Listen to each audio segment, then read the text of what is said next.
दोस्तों, क्रिकेट के मैदान से एक ऐसा धमाका हुआ है जिसने पूरी इंडियन क्रिकेट को हिला कर रख दिया है।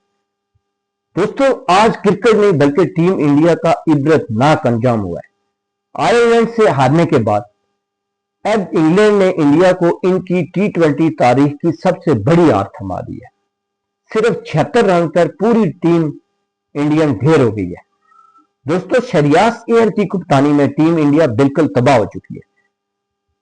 दोस्तों, वीडियो की तफसील में जाने से पहले आपसे गुजारिश है कि इस चैनल को सब्सक्राइब और कमेंट्स में अपनी राय जरूर दें।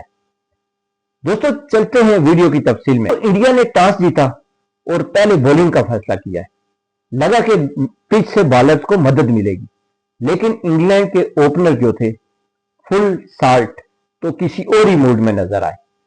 उन्होंने सिर्फ 44 गेंदों पर 70 रन की ऐसी धुआंधार इनिंग्स खेली कि इंडियन बॉलर के पसीने छूट गए और रह सही कसर जो है वो आखिरी ओवर में वो किरण ने 41 रन बनाकर पूरी कर दी। इंग्लैंड ने बोर्ड पर 201 रन का पहाड़ खड़ा कर दिया। प्रिंस यादव ने 2 विकेट जरूर ली हैं, लेकिन बाकी जो बॉलिंग लाइनअप थी वो बिल्कुल बेअसर नजर आई है। दोस्तों, बारी थी इंडिया की 202 रन का जो हदफ का पीछा करना था।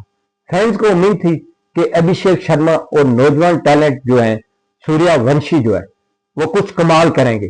शुरू में 10 गेंदों पर 23 रन तो बने, लेकिन फिर जो हुआ इसने इंडियन फैंस को खून के आंसू रुला दिया। दोस्तों, फैंस को उम्मीद थी कि अभिषेक शर्मा और नौजवान जो टैलेंटेड है सूर्यवंशी जो है वो कुछ कमाल करेंगे।